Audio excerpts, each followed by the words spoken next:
ఎందుకంటే ఆ సినిమాకి 1000 థియేటర్లు ఇచ్చారు కదా, మా సినిమాకి థియేటర్ ఇవ్వలేదు ఒక ఆయన. ఇంకొక ఆయన వచ్చేసి సార్ ఓటీటీ కొంటలేదు సార్, పలానా సినిమాలు ఓటీటీ కొంటున్నారు, మా సినిమా కొంటలేదు. ఇంకొక ఆయన వచ్చి నంది అవార్డు వచ్చింది సార్, నేషనల్ అవార్డు వచ్చింది సార్ ఆ సినిమాకి, నేను అంతకంటే గొప్ప సినిమా తీసి నాకు ఇవ్వట్లేదు. ఇట్లా చాలామంది ప్రశ్నలు అడుగుతూ ఉంటాం. అవన్నీ మేము చూసాం చాలా కాలంగా.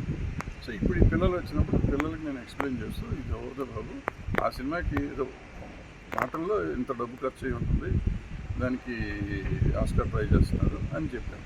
అలాంటి డబ్బుతో మనం ఎక్కువ సినిమాలు తీయచ్చు అంటే, ముందు చెప్పిన దాని ప్రకారం ఏంటంటే మనకి అవార్డుల కోసం తీస్తున్నాం కాబట్టి అంతంత డబ్బు పెట్టి మనం చేయలేం కాబట్టి మనకి అసలు ట్రై చేయొద్దు అని చెప్పాను. అది పరిస్థితి.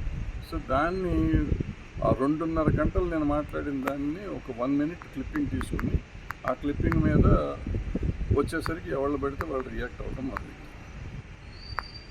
రియాక్ట్ అవ్వటం తప్పులేదు, రియాక్ట్ కూడా అవ్వచ్చు. ఒకవేళ నిజంగా ఫీల్ అయ్యి ఉంటే నువ్వు అంటాం తప్పు అన్నా కానీ తప్పులేదు, అంత మట్టుకు నేను భరించవచ్చు. ఇంక ఒకళ్ళు అకౌంట్లు అడుగుతారు, ఒకళ్ళు ఇంకోటి అడుగుతారు, ఒకళ్ళు అమ్మ మొగుళ్ళు అంటారు. కొంచెం హర్టింగ్గా ఉంది, చాలా అసభ్యంగా ఉంది.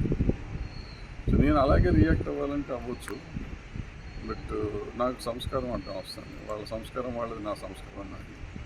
So I don't want to react on that. So నేను చెప్పాల్సిందంతా ఆల్రెడీ నేను దీంట్లో పెట్టాను. సో మళ్ళీ ఆవేశపడిపోయి ఆరోగ్యం పెట్టుకోవటం అవసరం. అయితే ఇప్పుడు నాకేది ఐడెంటిటీ క్రైసిస్ ఏమీ లేదు. ఐడెంటిటీ క్రైసిస్ ఉంది కాబట్టి వాళ్ళంతా చెప్పి నన్ను గోల్గా చేసి ఐడెంటిటీ క్రైసిస్ పెంచుకుందామని అన్న ట్రై చేస్తే నాకు తెలియదు. So I don't want to continue this.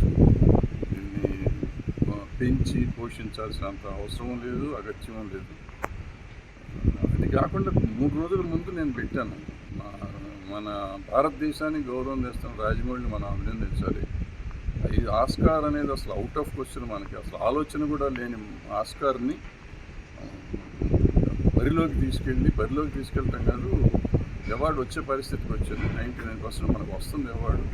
Appreciate చేస్తూ ఆయన కంగ్రాచులేట్ చేస్తూ చేస్తున్నారు. ఆ రోజు ఎప్పుడు నన్ను పెట్టలేదే, ఓ భలే చెప్పి భరద్వాజ్ అన్నోడు ఎవరు లేడు. నేను ఏదో సెమినార్లో ఏదో మాట్లాడుతుంటే దాన్ని తీసుకుని నీకు అకౌంట్ తెలుసా, నీకు అది తెలుసా, నీకు ఇది తెలుసా, తల్లులు తండ్రుల దాకా వెళ్ళిపోతే ఉత్తర మాట్లాడుతూ నాకు వచ్చు. కొంచెం అవసరం లేదు. కొంచెం సంస్కారంతో పెంచారు నా తల్లిదండ్రులు.